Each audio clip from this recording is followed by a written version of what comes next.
Bueno, que al revés. Gracias, chicos. No sé qué haría sin ustedes. ¿Eh? Sí, estaban allá. ¿Por qué?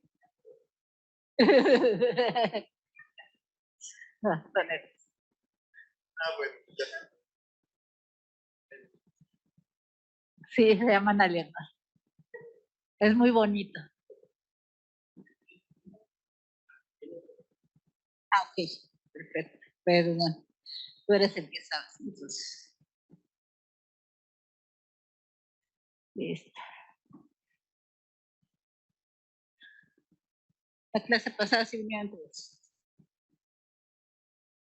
La clase pasada sí vinieron todos.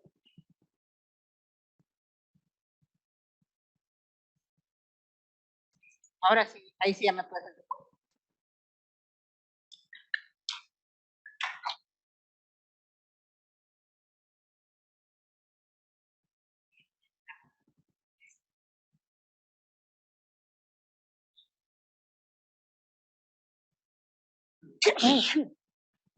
Gracias.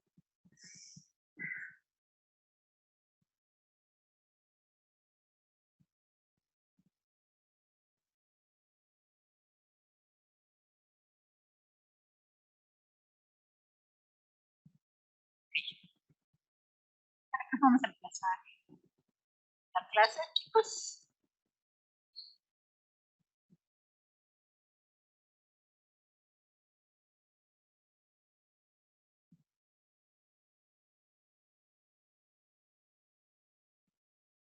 Gracias. Bueno, en la clase de hoy nos vamos a dedicar a ver los seres vivos como sistemas complejos.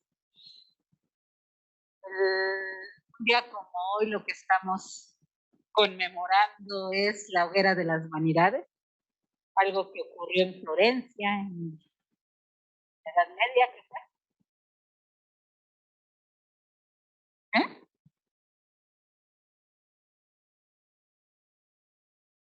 Creo que es una de las cosas que no debemos olvidar. Un Salermo religioso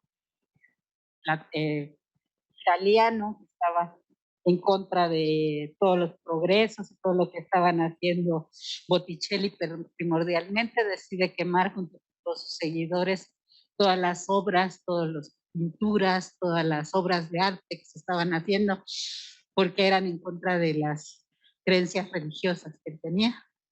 Lo siguieron un montón de personas y esa es la primera oficial, la primera quema del conocimiento que se hace en la edad, justo para empezar, justo previo antes de la Edad Media. Entonces, la hoguera de las vanidades es un hecho muy importante que no deberíamos de olvidar nunca y que todos deberíamos de tener presentes.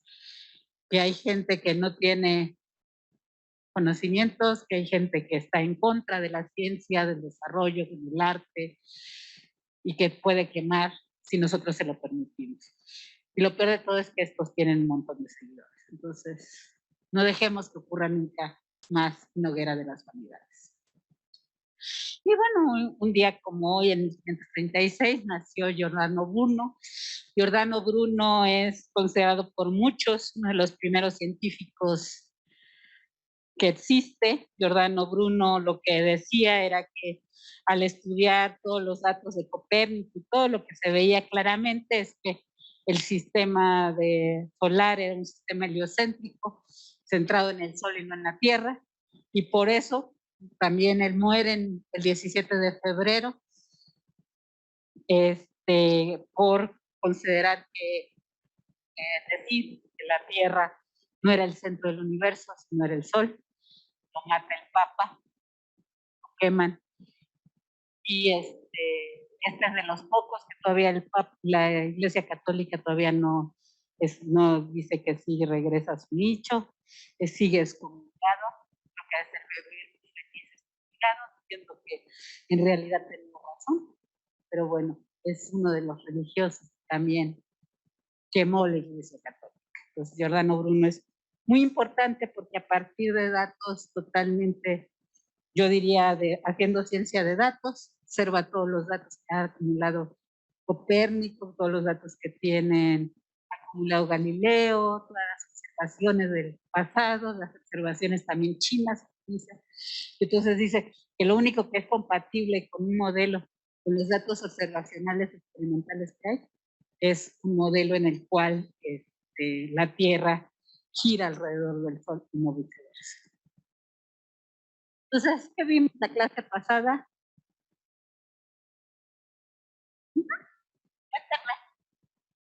Bueno, el jueves pasado, ¿qué vieron? ¿Qué vieron con Antonio y con Pau? ¿Qué les enseñaron?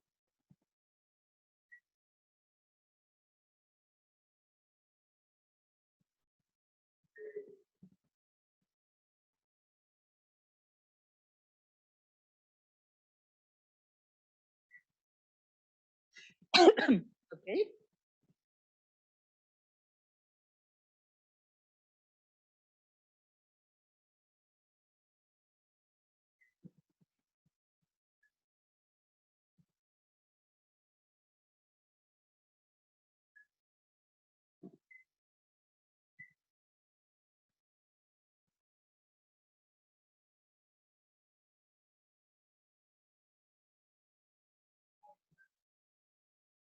Perfecto.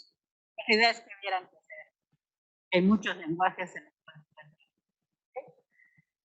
espero que no haya sido que la presentación terminara. Y bueno, y conmigo lo que vieron fue la presentación del curso. El objetivo del curso es analizar señales biológicas, las metodologías que vamos a usar son series de tiempo, redes, minerías de datos, etcétera, etcétera. Y la forma de evaluar va a ser las tareas. ¿Okay? ¿Cómo les fue con la tarea?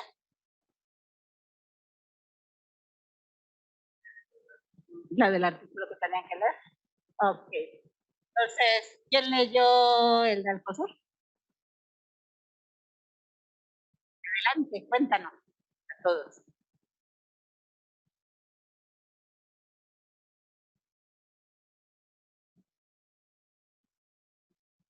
Para las futuras generaciones, el curso va a quedar grabado en la historia. Bueno, pues a grandes rasgos, pues se explica que nosotros podemos estudiar a un sistema, pero debemos también tener un marco de referencia, es decir, nosotros podemos partir del humano como sistema, vamos a llamarlo estándar, y de ahí pueden surgir o suprasistemas o subsistemas. Subsistemas pues serían el aparato respiratorio, a lo mejor el estudio de algún tejido, de la célula, etcétera, mientras que un suprasistema podría ser el nivel sociológico, ecológico y demás. También destaca la importancia del medio en el desarrollo de los procesos de estos sistemas, ya que, bueno, normalmente nosotros lo dejamos relegado, pero por ejemplo, un ejemplo que me llamó especialmente la atención pues fue la gravedad con el sistema musculoesquelético, que bueno, sería como la fuerza contra la que está luchando pues este sistema. Y bueno, termina siendo el medio para desarrollar pues la actividad de este sistema. ¿Qué más? Bueno, también otro punto, bueno, no me acuerdo si fue en este artículo, pero bueno, otro punto es que el mayor suprasistema, por así decir, si estamos hablando de sistemas biológicos, pues englobaría ya un sistema planetario. En este caso, pues lo explica como Gaia, bueno, la diosa, la madre tierra, ¿no? Y,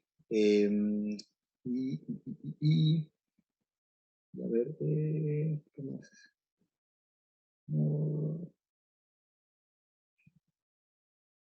Bueno, también explica que pues muchas de esas actividades van a estar funcionando con un sistema dual, es decir, va a haber, bueno, como yo lo entiendo, va a haber algo que recibe una información y otro que lo ejerce, o al revés, se ejerce una función y va a haber una que la regula. Bueno, pues de nada serviría pues tener un sensor que nada más detecte y detecte si no va a tener una función, y tampoco pues hay caso en que estemos, por ejemplo, secretando una hormona a diestra y siniestra, si no va a haber una regulación, pues va a terminar siendo contraproducente para para el sistema. Y finalmente que, bueno, algo que resume muy bien esto es que el sistema va a ser algo más que simplemente la suma de sus partes.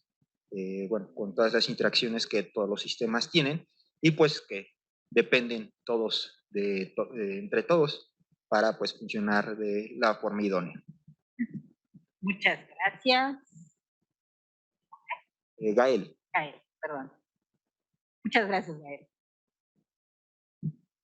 Perfecto. Entonces, bueno, la idea de ese artículo que escribimos con el doctor Alcocer fue precisamente de, bueno, mostrar, inclusive demostrar, hicimos una serie de conjeturas y teoremas en los cuales proponemos un sistema básico, jerárquico, y a partir de eso deducimos algunos principios generales de funcionamiento del sistema, algunos colorarios, teoremas, a partir de estos principios fundamentales, en los que consideramos que lo importante no nada más es el sistema en sí y sus funciones, sino también el medio que hay, que puede ser interno o externo, que todo está inmerso y las correlaciones que hay entre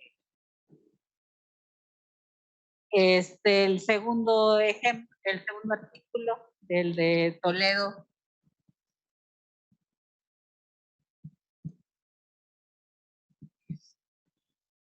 Sí, pues, bueno, sí era de symmetry y criticalidad, y básicamente como que explicaba los conceptos. Entonces explicaba, por ejemplo, el concepto de simetría. Lo tuve que leer después varias veces porque hay muchos conceptos que no entiendo y que leyes de muchos nombres que me cuestan trabajo entender. Pero de forma general, por ejemplo, en simetría, que hay diferentes tipos de simetría. Entonces hay simetría como espacial, simetría temporal, que son como los componentes de un sistema que deben tener como esta,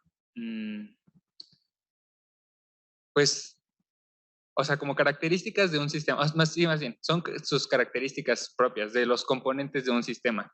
Entonces, un sistema, sus componentes tienen que, si están en los tiempos como equivalentes a través del tiempo, pues tienen una simetría temporal y pueden tener simetría espacial. Y pues sí, como decían, no sé, como si se rota o si tiene tal, bueno, esos son ejemplos de simetría porque al final son igual lo mismo. Y de criticalidad era, ahí había unos, a ver, puedo buscar, a ver, qué era lo que me había... Se vale que tengan el acordeón al lado.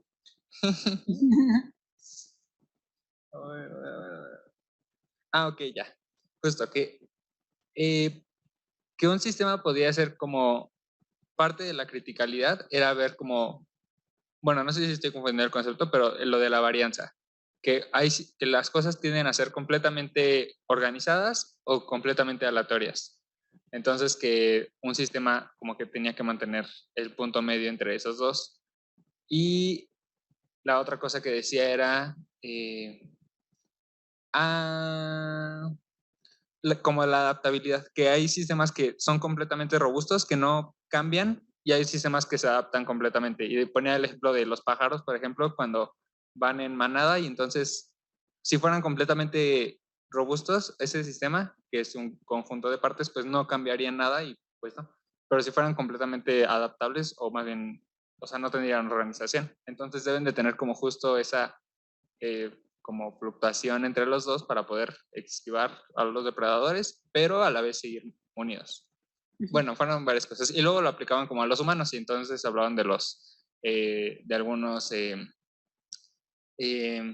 pues sí, como en general esto aplicado a los humanos y a la salud. Y creo que ya.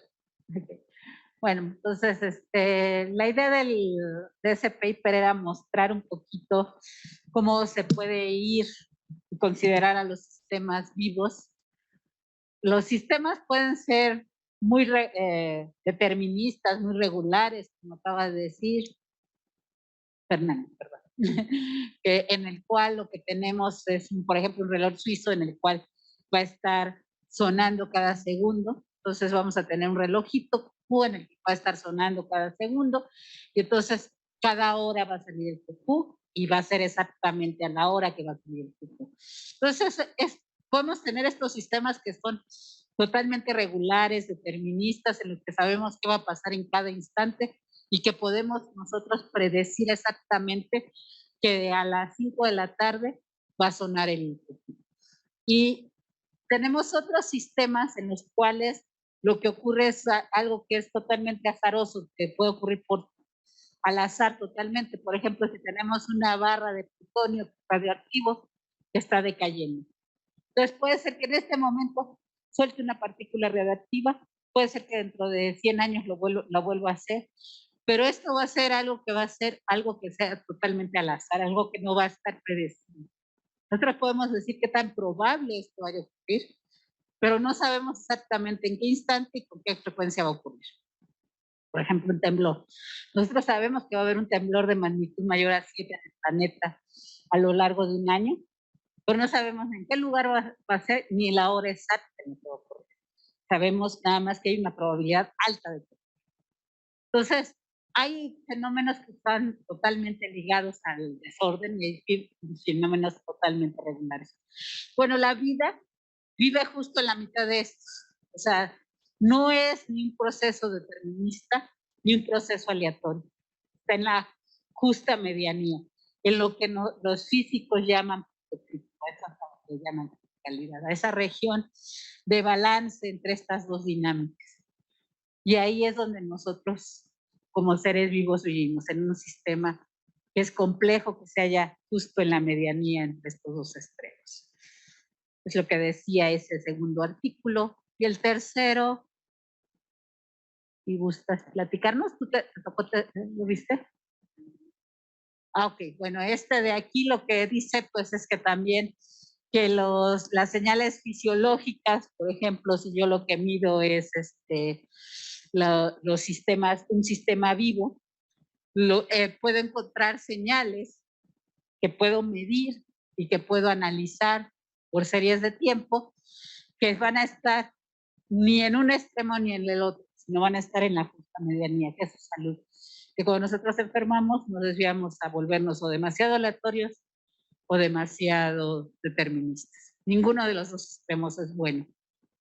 Lo mejor es estar justo en este punto de criticalidad autoorganizada. SOC es uno de los términos muy usuales con todo lo que tiene que ver con físicos que están estudiando vida. Y eso se refería a este tercer artículo. Y el cuarto, entonces, adelante.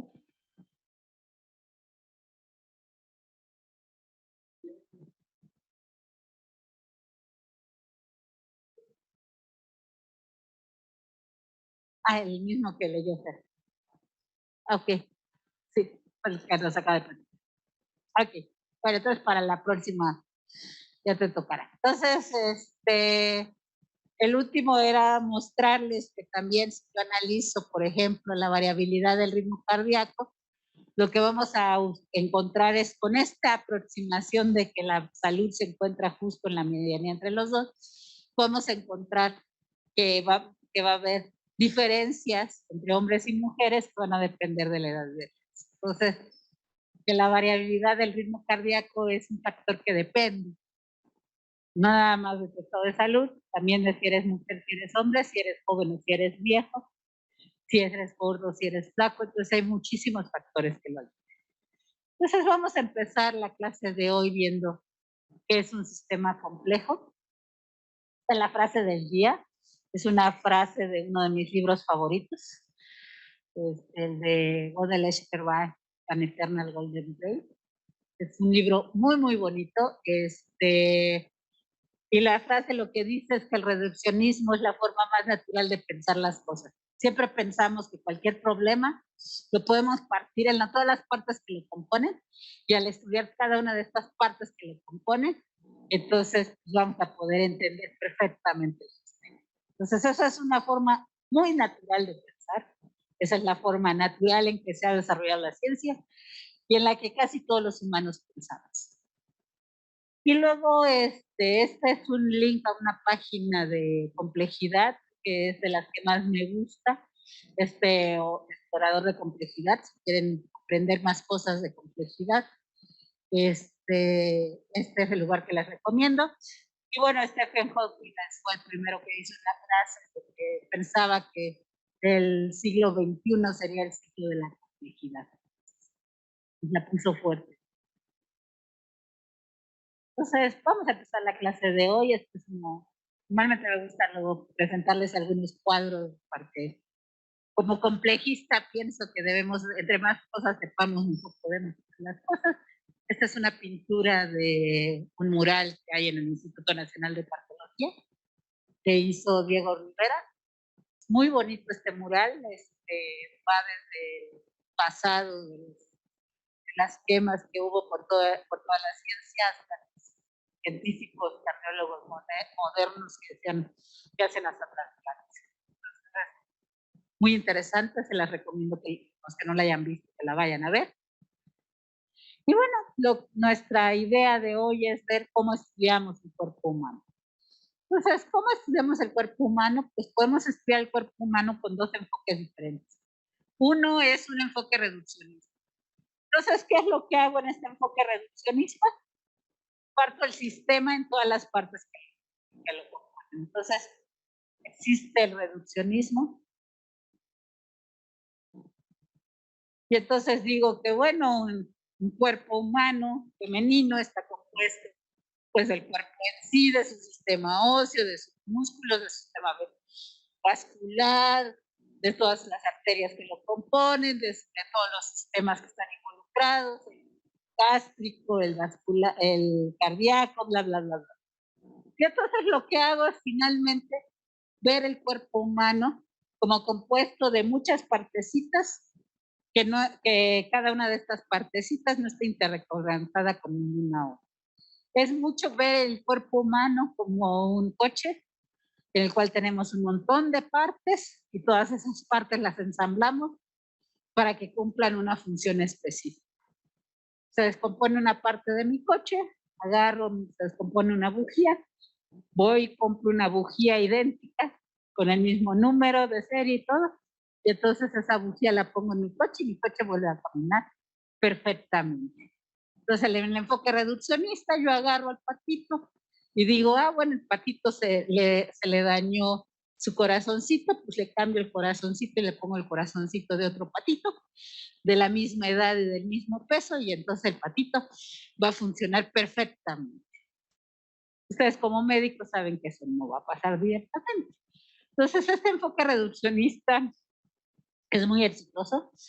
Es el que permite que la vida de los seres humanos se haya duplicado en los últimos 100 años, la expectativa de vida, que la mayoría de los humanos podamos sobrevivir a las enfermedades y que nos atienden de maravilla. O sea, este enfoque es el enfoque que ha llevado la ciencia durante 2 milenios, y este enfoque reduccionista ha sido muy, muy exitoso. ¿Cuál es la diferencia? Que bueno, ahora ya este enfoque, pues ya vemos que no es totalmente correcto. ¿Por qué? Porque el corazoncito, si yo lo cambie, el corazoncito de una persona por el corazoncito de otra persona, o por una maquinita que le haga latir su corazoncito de manera periódica con un marcapasos, cualquiera de ustedes me van a decir que van a tener un montón de problemas y entonces tienen que empezar a ir con el inmuno para que no rechace ese órgano y ustedes puedan garantizar la vida del suyo. Y entonces se dan cuenta de que este enfoque reduccionista no es suficiente. O sea, no es suficiente extirpar la pieza y cambiarla por otra, sino que necesita un enfoque complejo. Un enfoque en el cual todos los órganos están interactuando unos con los otros y quiero yo verlos. Entonces, en este enfoque complejo, déjenme definir complejidad a partir de las propiedades de la misma. ¿Por qué hago esto? Pues porque la mayoría de los que hacemos ciencias de la complejidad no tenemos una definición de complejidad. O sea, estamos tan en pañales en esta ciencia del siglo XXI que todavía no tenemos ni siquiera una definición estándar que todos los complejistas o los que dicen que hacemos complejidad estemos de acuerdo con ello. Entonces voy a definirles complejidad a partir de sus propiedades Y con eso espero que entendamos qué es complejidad y luego pues a ver si llegamos a un consenso. Entonces, complejo viene del latín, no significa difícil, significa entrelazado, intrincado, que está fuertemente ligado, es prensado. Eso es complejo en latín. Entonces, lo que estamos nosotros viendo son sistemas en los cuales está es la parte fundamental del sistema, es precisamente este entrelazamiento entre todas las partes. Un sistema complejo tiene muchas componentes, igual que el coche o un cardumen de peces o el cuerpo humano. Tenemos muchísimos componentes. ¿Qué es lo importante de ellos? Estos componentes están interconectados y que estas relaciones de interconexión entre ellos son fundamentales para que el sistema funcione. Estas interconexiones pueden ser lineales o no lineales. Lo importante es que existen estas relaciones entre todas las partes del sistema. Cuando yo lo vea, todas las componentes están intrincadas unas con las otras. Entonces, todo este entrelazamiento hace que surja un comportamiento colectivo. Un comportamiento colectivo complejo que no depende de que sigan a un líder. O sea, aquí las hormigas están construyendo un puente, pero no hay un arquitecto líder que les haya dicho, construye el puente para que puedan pasar la comida y las hormigas más ligeritas se vayan encima del puente. O sea, no surge por una inteligencia mágica o divina que les da la instrucción de cómo deben de hacer. O sea, aquí entre todos, por el comportamiento colectivo, surge este comportamiento que genera este puente que les permite seguir transmitiendo toda la comida de un lado a otro. Este comportamiento colectivo genera la autoorganización del sistema. O sea, el sistema se autoorganiza, ya sea para construir este puente, o las termitas para construir esta casa, o las aves para construir estas rutas en las cuales están desarrollando. Y este comportamiento genera propiedades emergentes, propiedades que yo no puedo entender solamente como la suma de las partes. Yo no puedo explicar el comportamiento de este cardumen de peces viendo exclusivamente cuál es la trayectoria por la cual se mueve un pez. O sea, yo no puedo decir, es que como los peces se están moviendo unos alrededor de otros, se va a generar esta esfera preciosa que vemos aquí abajo, en la cual los organismos más jóvenes están en el centro de la esfera para evitar que este pez depredador se los pueda comer. Entonces, estos comportamientos emergentes surgen de la colectividad, pero no dependen de cada uno de los entes originales. Dependen de los entes y de sus interacciones. Eso es lo importante. Entonces, ¿cómo ocurre esto? Surgen propiedades como fractalidad espacial. O sea, si yo lo veo en cualquier escala, voy a tener invariancia de escala. ¿Qué quiero decir con eso? Que si yo veo este pedacito de brócoli y lo veo en el microscopio y lo amplío, una parte de este pedazo de brócoli se va a ver muy similar al anterior. Y luego si yo veo este pedacito de brócoli otra vez, lo voy a ver muy similar al anterior. Esta invariancia de escala, de que yo a cualquier escala que lo vea, el sistema se va a parecer al sistema más grande. O sea, conforme más estructura yo me vaya yendo, de todas formas voy a seguir viendo las mismas. ¿Eso se llama fractalidad? Sí, claro.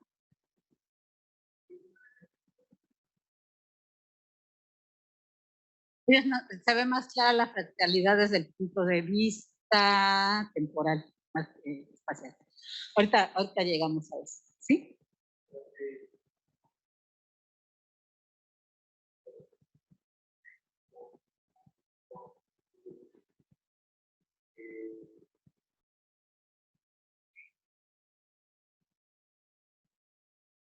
Sí, hay muchos trabajos que hablan sobre la complejidad social y que hablan sobre que el comportamiento del sistema no es la suma de cada uno de los. así completo. Sí.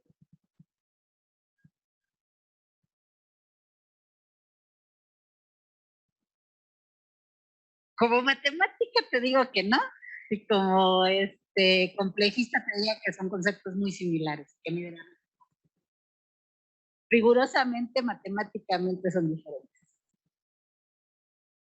Pero desde el punto de vista de descripción de sistemas son similares. La fractalidad es una medida de qué tanto te pareces a ti mismo. Y la invariancia de escala quiere decir que si yo mido el sistema, alguna de las propiedades del sistema, a lo largo de varias escalas, el sistema se ve igualito. O sea, si por ejemplo mido la varianza de este sistema, o sea, mido por ejemplo cuántas ramitas hay en el sistema, cuántas ramas principales en el sistema, la invariancia de escala me dice que voy a encontrar el mismo número aquí, que aquí, que aquí. O sea, independientemente no depende del tamaño. Si yo agarro y quiero ver cuántos afluentes hay en este río, en este delta del río, si yo lo mido aquí, voy a encontrar el mismo número de afluentes que se mido en cualquier otra región del espacio. A eso se refiere con invariancia de escala. Fractalidad es esta propiedad que mide.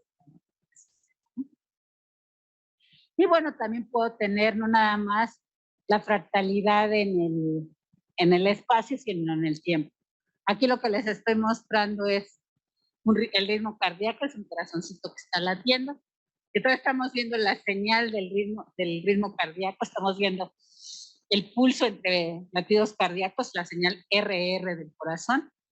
Y entonces lo que vemos es que si yo le hago un zoom al RR del corazón, en cualquier región del espacio esta señal va a ser muy similar a la anterior y esta señal va a ser muy similar a la anterior. Como la varianza, el sesgo, la kurtosis, las propiedades de autocorrelación de la señal, van a dar los mismos números. O sea, la señal se parece mucho a sí misma también en el. Esa es una característica. Otra característica es que los sistemas se adaptan. Los sistemas complejos se adaptan a los cambios del entorno. O sea, pueden ser adaptaciones tan complejas como este animalito que se mimetiza con las hojas del entorno para que nadie lo pueda ver, o esta hojita que a pesar de la sequía del terreno logra brotar y salir, o la pupila del ojo que abre y cierra dependiendo de la cantidad de luz que haya en el entorno, o nosotros cuando nos paramos, en el cual la presión arterial cambia para poder llevar más sangre al cerebro, y entonces que nosotros no nos desmayemos al parar. Entonces, todas estas señales muestran la adaptación del sistema ante los cambios del entorno que pueden ser internos o externos. ¿Y para qué hacemos todo esto? Para procesar información y señales que nos mantengan vivos. Entonces, lo que hacemos es que, por ejemplo, nosotros vemos que hay una señal en la cual se está quemando nuestra mano, agarramos, tocamos algo muy caliente. Por supuesto, si no somos el hombre de llamas, lo que vamos a hacer va a ser inmediatamente retirar la mano. ¿Por qué? Porque esta señal lo que hace es transmitir una señal eléctrica al cerebro, estas señales se procesan en el cerebro y el cerebro lo que hace es que le dice a nuestros músculos que se retraigan y que quitemos la mano para que no nos quememos. ¿Y para qué? Para que simplemente mantenernos vivos. Entonces, lo que hemos visto es que las señales biológicas, bueno, que las señales complejas en realidad tienen muchas propiedades que podemos resumir. Entonces, no me deja. Entonces, sí.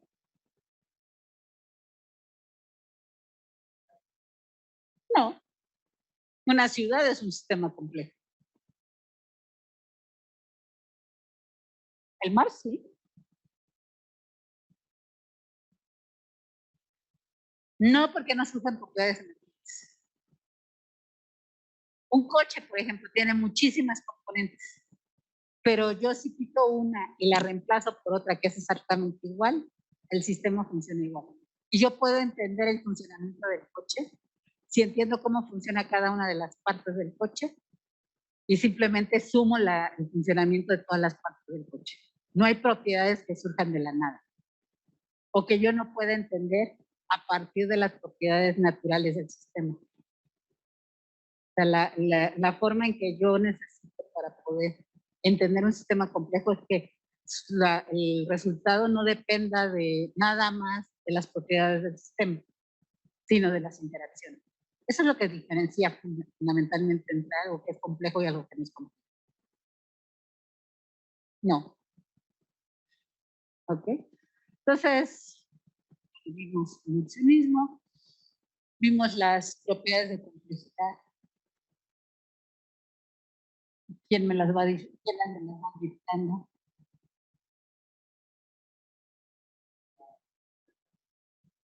Ok. Entonces, vamos a poner realidad, que puede ser tanto espacio como tiempo.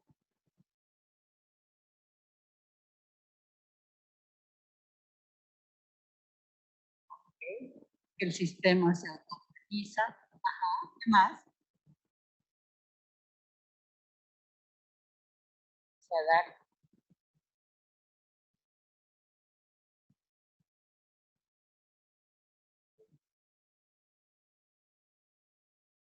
Multicompone.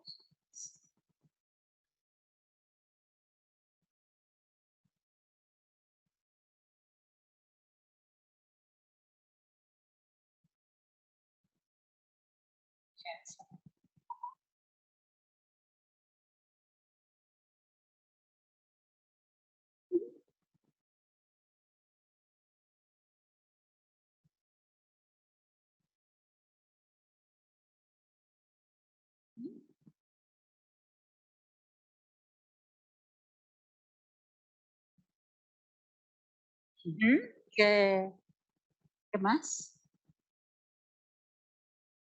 Ajá.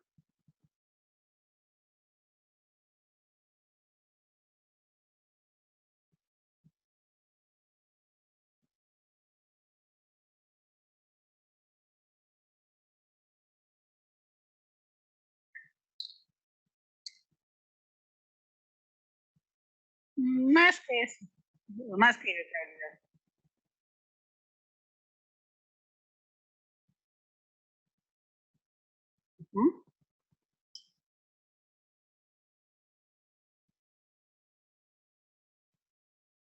Ya no nos falta ninguna.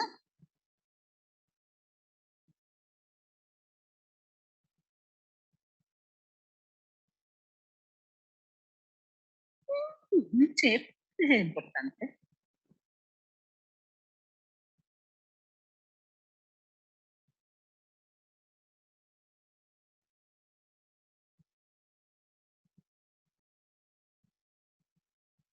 ¿Son simétricos o no son simétricos en general los sistemas complejos?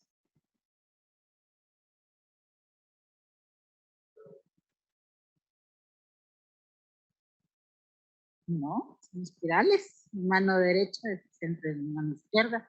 Todas las moléculas de mi organismo son asimétricas. Eso mantiene vivo.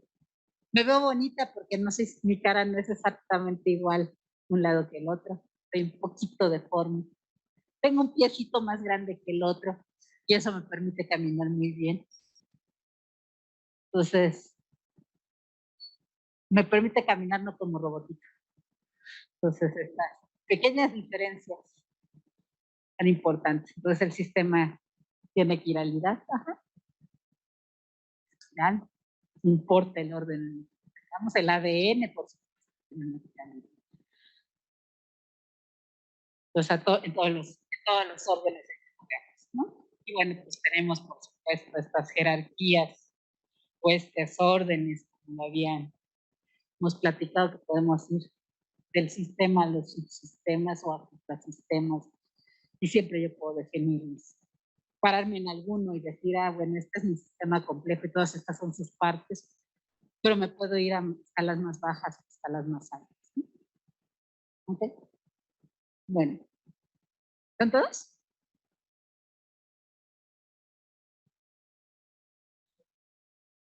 No necesariamente. Sí, son sinónimos en este sentido. Y lo de reglas simples, no necesariamente. Para serte sincera, el ciclo de Krebs todavía me parece una pesadilla. Yo no diría que el ciclo de Krebs es una regla simple. Pero bueno, supongo que hay muchos más ejemplos de reglas no simples, no necesariamente simples reglas. Qué padre sería que siempre usaran. ¿Okay? Entonces, son multicomponentes intercorrelacionados, hay un comportamiento colectivo, se organizan, emergencia, invariancia espacial y nos adaptamos para procesar información. Esta es la definición que más me gusta del sistema complejo. Ella es Melanie Mitchell, una científica que se dedica primordialmente a ciencias de datos y luego se dedicó a sistemas complejos y que define un sistema complejo. Ese es el libro que creo que es el más intuitivo a mí, de los que más me ha gustado sobre complejidad. Entonces se los recomiendo mucho. Que dice que es un sistema multicomponente que sirve comportamientos colectivos autoorganizados y emergentes. Esa es su definición de un sistema complejo. Una definición que a mí me parece bastante clara y de acuerdo como lo hemos. La pregunta del siglo: ¿los humanos somos sistemas complejos? ¿Por qué? Me dice.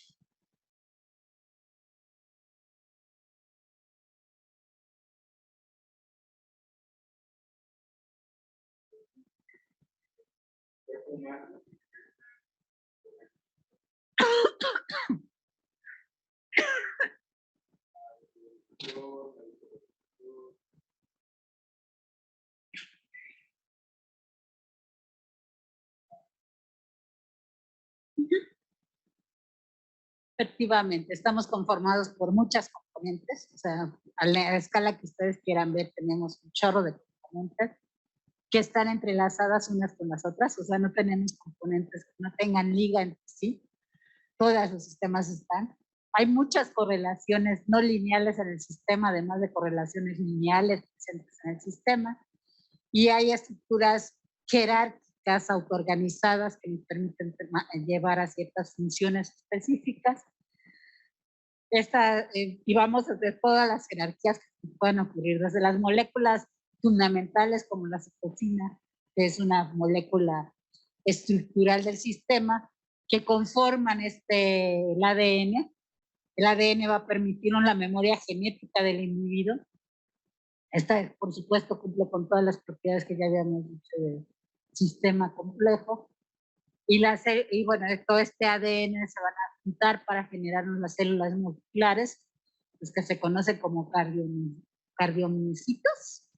¿Y qué es lo importante de los cardiomiocitos? Que bueno, todas estas células musculares se juntan para generar este latido a nivel celular. O sea, tenemos el latido a nivel celular, pero este latido a nivel celular, lo que pasa en el corazón es que se sincronizan entre todos ellos y entonces van a hacer que emerjan contracciones cardíacas sincronizadas en todo el sistema.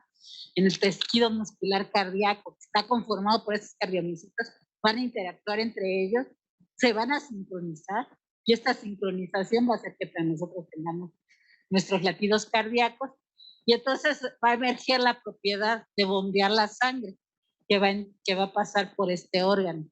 Y finalmente esa propiedad emergente de bombeo de sangre, yo no la puedo entender si ya nada más me voy a ver a los organismos individuales, es por las interacciones que hay entre ellos. Y bueno, esta propiedad de transportar la sangre y de bombear la sangre va a modular por el sistema circulatorio, donde vamos a tener esta propiedad de transportar la sangre, de limpiar el organismo y de oxigenar el organismo, que es la función principal. Entonces vamos a tener células que van a ir con oxígeno y van a regresar desoxigenizadas y entonces toda esta función va a hacer que nuestro organismo funcione de manera correcta y que van a emerger las propiedades que permiten la vida. Si no fueran por estas propiedades individuales, yo no podría considerar que viviría, pero yo no nada más en mi corazón latiendo, sino que son todos los sistemas, y no nada más es mi sistema circulatorio, sino todo lo que está imbrincado con él. Y bueno, esto por supuesto me puede llevar ahora a nivel de sociedad humana, donde surgen funciones que permiten la supervivencia de la especie, o sea, me coordino con otros seres humanos para salvar a los pobres niños y mujeres que quedaron atrapados en Turquía debajo de los escombros del terremoto, pero también me permiten hacer creación artística, me permiten a mí como ser humano crear arte, y científica, me permiten estar aquí enfrente de ustedes tratando de entender cómo funciona el cuerpo humano y qué funciona, cómo funciona. Entonces, hay invariancia de escala, hay fractalidad, ya sea en los pulmones, yo lo veo a nivel pulmonar, veo todos los alveolos, veo esta fractalidad, veo esta invariancia de escala espacial que hay en todo el cuerpo, o sea, que puedo pensar desde los sistemas como el ojo, las neuronas, el cerebro, la cóclea de mi oído, el sistema vascular, etcétera, etcétera. Pero también tengo invariancia de escala no solo espacial, sino también temporal, como el ritmo cardíaco, pero en múltiples señales del organismo tengo una presencia. Los sistemas se adaptan a los cambios del entorno, ya los había dicho, si me pongo de pie, mi cuerpo se tiene que adaptar a que ahora toda la fuerza de gravedad jala la sangre y hace que mi sangre, en lugar de estar en el cerebro, llegue a la altura de los hombros. Entonces, para que yo pueda estar hablando con ustedes y no verme muerto por no tener sangre en el cerebro, hay un fenómeno de vasoconstricción y vasodilatación que se ve reflejado en estos cambios de la presión. Entonces, los seres humanos tenemos todas las propiedades, somos componentes interconectadas, mostramos comportamientos colectivos, nos autoorganizamos, hay propiedades emergentes, hay invariancia de escala temporal y espacial, nos adaptamos a los cambios del entorno, ya sea interno o externo, procesamos información y señales. Entonces, somos sistemas complejos en toda la extensión de la palabra. Y bueno, y lo somos con propiedades emergentes a todas las escalas, como vimos. O sea, desde la escala de citosina, guanina, tiamina, hasta la escala de sociedades. Y nos podemos adaptar a los cambios del entorno. Entonces, ¿dudas? ¿Preguntas? Adelante. Yo tengo una duda, doctora. Hola, hola. ¿Sí? ¿Sí? Pues no sé si lo habían mencionado cuando mencionaron como las características de un sistema complejo, pero de los ejemplos que estaban dando me llegó la curiosidad. Los sistemas complejos tienen dependencia porque, bueno, le decía que la dependencia de las partes puede generar que uno modifique el sistema y también pueda generar que genere la adaptación, ¿no? Si se modifica, necesita adaptarse y por eso no sé si la dependencia sea parte de un sistema complejo. Sí, es precisamente yo lo diría que es precisamente esta interconexión entre todos sus componentes, ¿no? Que todos los componentes están interconectados y tienes estructuras que pueden ser jerárquicas, como pensar en la sociedad que está arriba de la jerarquía, está conformado por humanos, los humanos están conformados por diversos sistemas. Entre los sistemas que forman lo humano está el sistema cardiovascular. Dentro del sistema cardiovascular puedes pensar en el corazón, que está formado por el tejido cardíaco, y el tejido cardíaco está formado a su vez por los cardiomiocitos que interactúan entre sí, y esos cardiomiocitos en realidad no son más que pedacitos de ADN especializado, y este ADN está formado por citosina, guanina, etcétera, etcétera. Entonces, sí hay esta dependencia, y esta dependencia está, ya sea viéndolo como estructuras jerárquicas o lo veas dentro de un mismo sistema, cómo están interrelacionados estos cardiomiocitos, están interrelacionados unos con los otros, de tal forma que cuando empiezan a latir, como están ligados físicamente, están y pegado uno con el otro, entonces empiezan a latir en sincronía. Y entonces esa sincronía es la que hace que tu corazón presente este latido cardíaco. Y estas pequeñas desviaciones entre un cardiomicito que dice, no, yo no voy a latir como el resto de los demás, que hay gordos, los otros quieren latir a 60, yo quiero latir a 100, y entonces este cardiomicito late un poquito más rápido. Y esas pequeñas situaciones son las que nos generan esta invariancia de escala temporal en el sistema. El corazón no es un reloj suizo. Si todos latieran parejito, si no hubiera el rebelde sin causa, todos latirían parejito y entonces seríamos un reloj suizo. Pero como hay estos rebeldes que rompen estas dependencias, que no quieren seguir con el sistema, entonces el sistema tiene estas pequeñas fluctuaciones, estas pequeñas oscilaciones que hacen que en realidad lo mantengan vivo. Pero si no hubiera rebeldes, estaríamos mal, estaríamos enfermos, porque seríamos el reloj suizo. Espero ya haberte contestado, Marco. Sí, doctora, gracias. Ok. Así.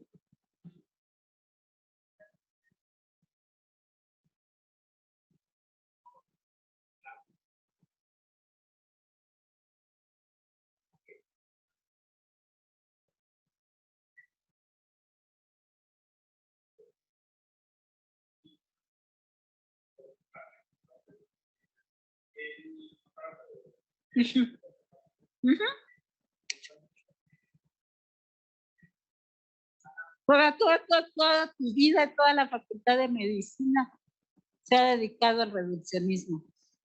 La facultad de medicina les enseña la ciencia de los últimos 2 milenios, pero no les enseña ciencia del siglo.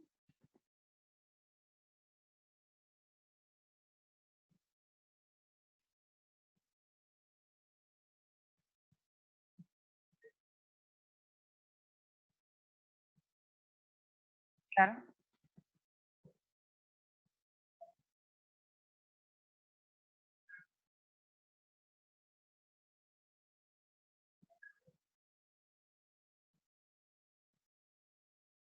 Sí, porque tienes los aparatos que están dentro de la célula. Tú mismo me lo puedes decir, ¿qué aparatos están adentro? Tienes un aparato de Golgi, tienes un núcleo. Todo ello además está inmerso en un medio, en el medio celular. Entonces todos entre ellos interactúan. Inclusive, bueno, todos ustedes han visto los experimentos que les han enseñado muchas veces, en los que ustedes si sacan una célula que está en vivo y la ponen in vitro, las reacciones in vitro no son las mismas que las reacciones. O sea, la célula simplemente por el hecho de encontrarse inmersa en un medio vivo, llamémosle así, en un medio con características específicas, va a reaccionar diferente a si se encuentra en una caja de PET. Entonces, sí es un sistema completo con todas las propiedades. Cuando digo multicomponentes, puedo inclusive hablar de solo 3 componentes. Ahí en las que estaban bailando eran 3 personas que estaban todos bailando síncronamente y pues era un sistema complejo, 3 personas haciendo un baile, bueno, inclusive una pareja que está bailando, es un sistema complejo, son 2 seres que están coordinando movimientos. Pero si tienen los 2 pies izquierdos como yo, pues van a hacer que el otro se caiga, adiós baile. Pero si son un Nureyet, pues van a bailar todos muy sincronizadamente y no va a pasar nada. Entonces, sí, multicomponentes, quiero decir más de pueden ser posibles, ¿no? Es suficiente para una célula también es un sistema complejo per se.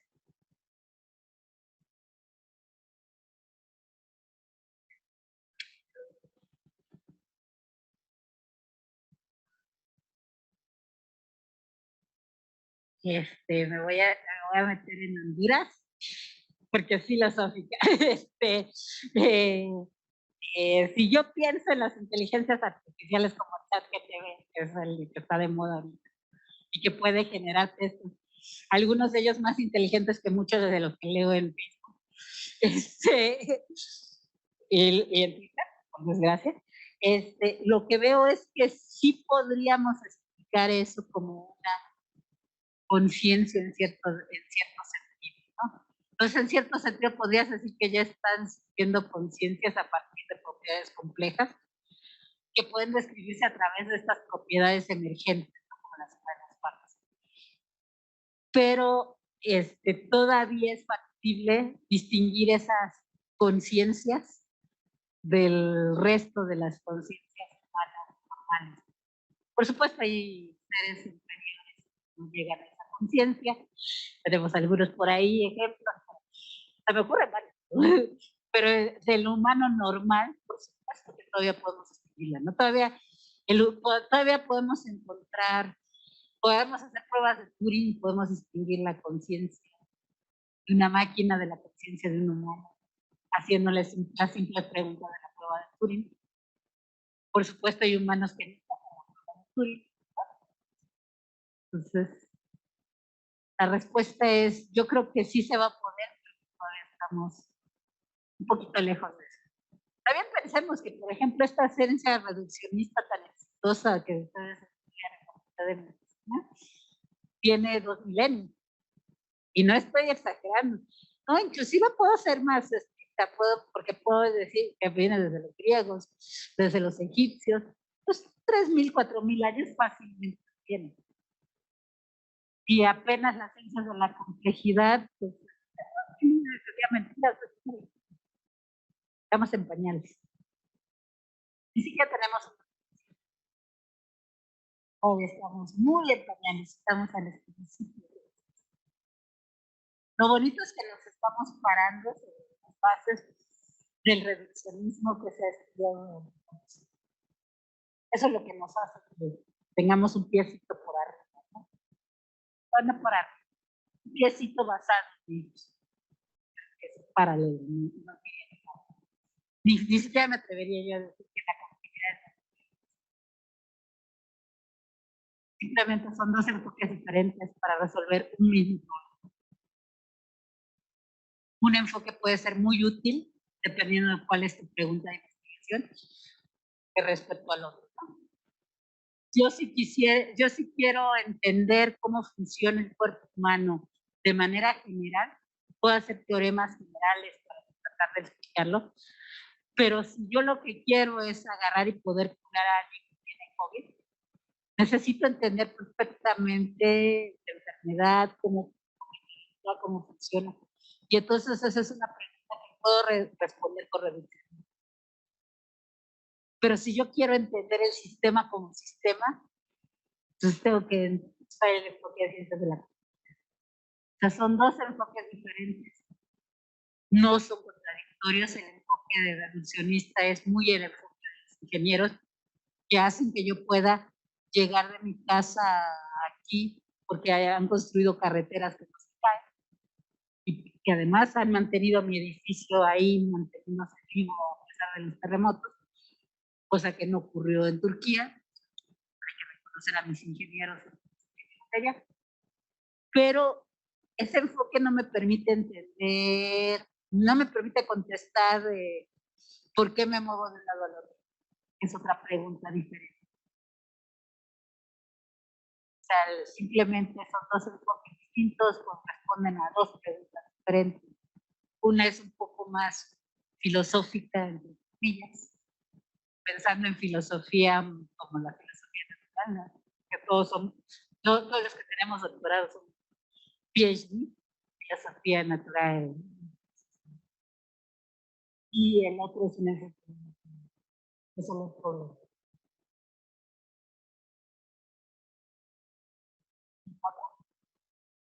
Siento, ¿no?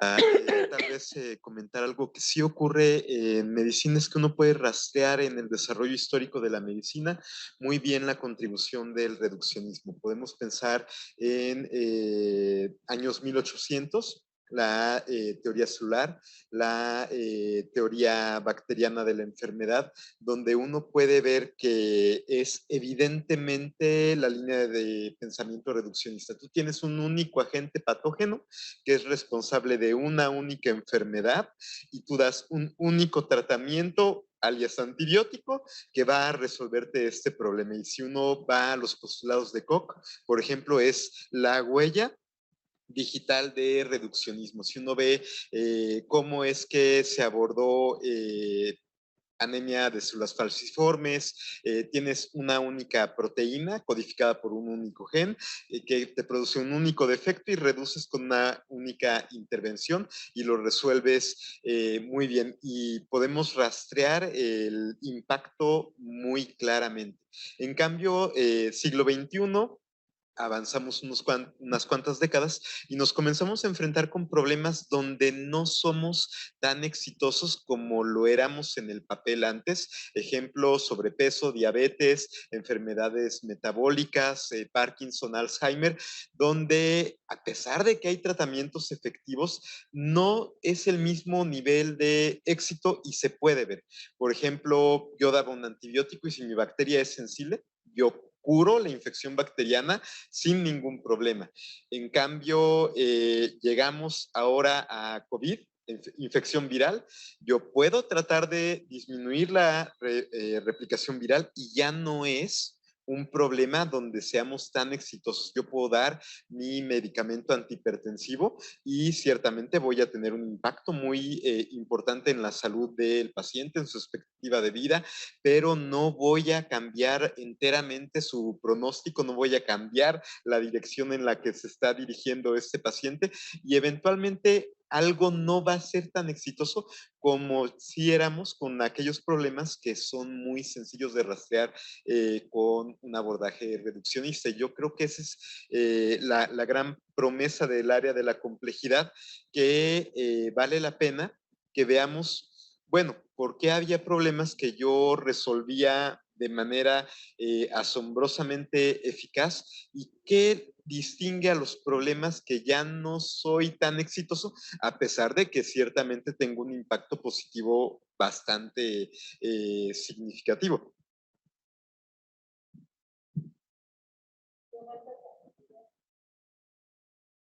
Sí, en ese sentido, lo importante que tengamos en cuenta de que hay enfermedades a las cuales el enfoque reduccionista no me alcanza. Una es, por ejemplo, la diabetes.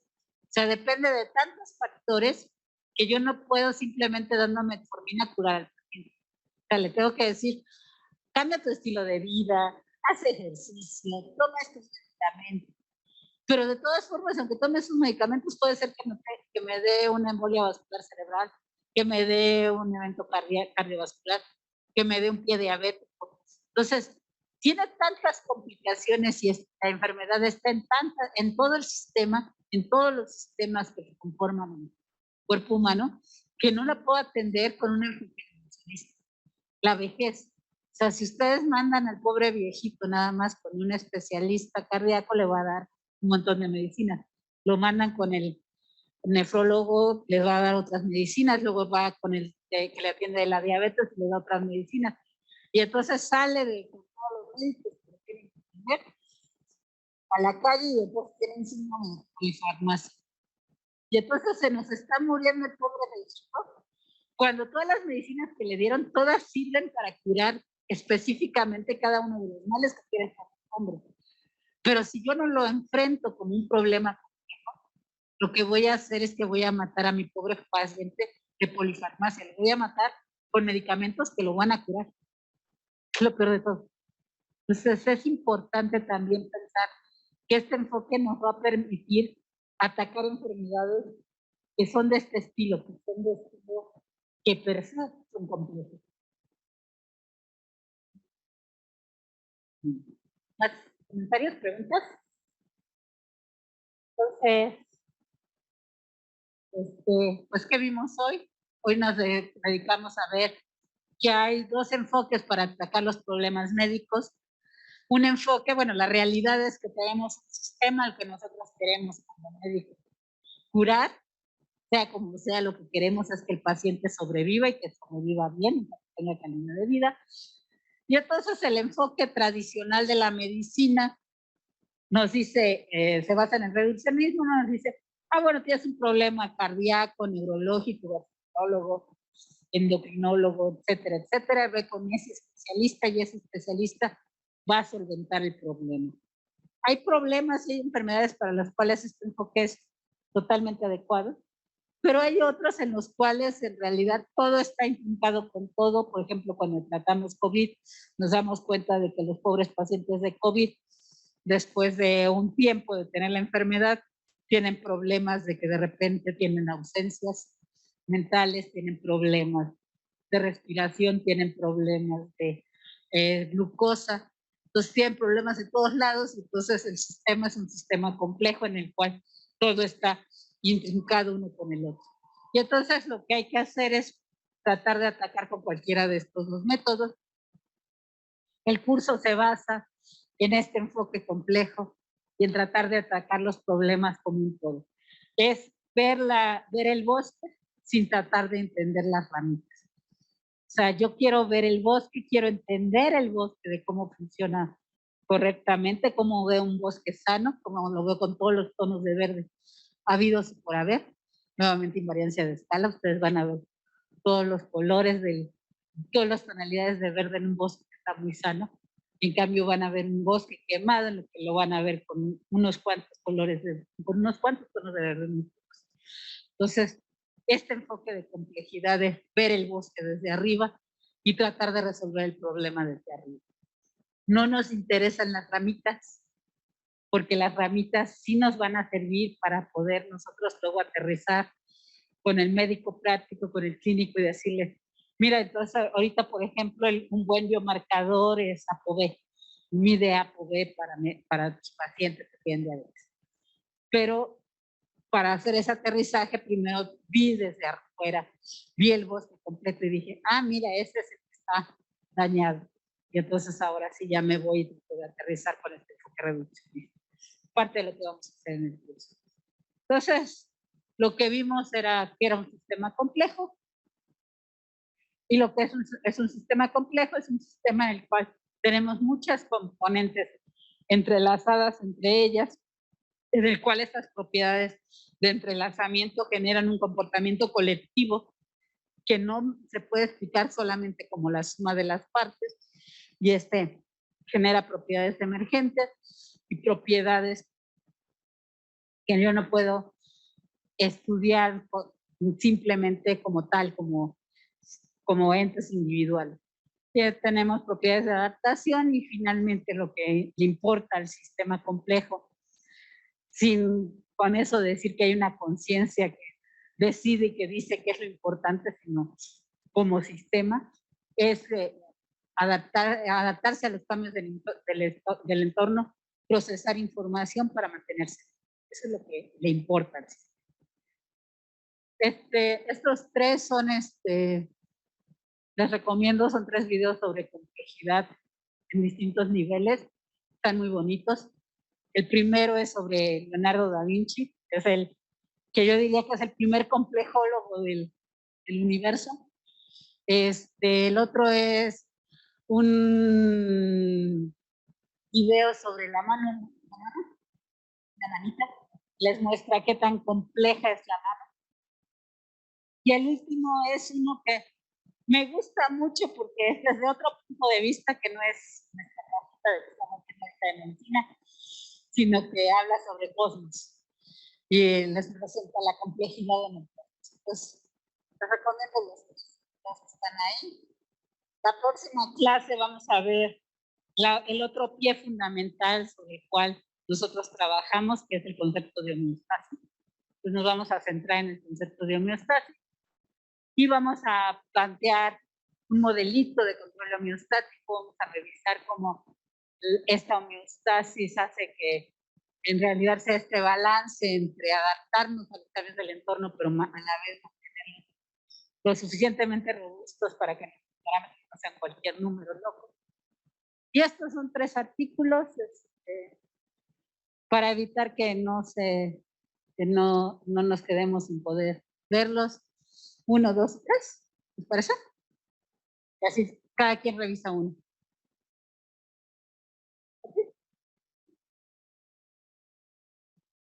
En la presentación que les manda Antonio al rato, ahí están los 3 links de los artículos. Si no los encuentran, de todas formas, nosotros los tenemos por ahí. Entonces, pues nos vemos la próxima clase para continuar con homeostasis. De nada.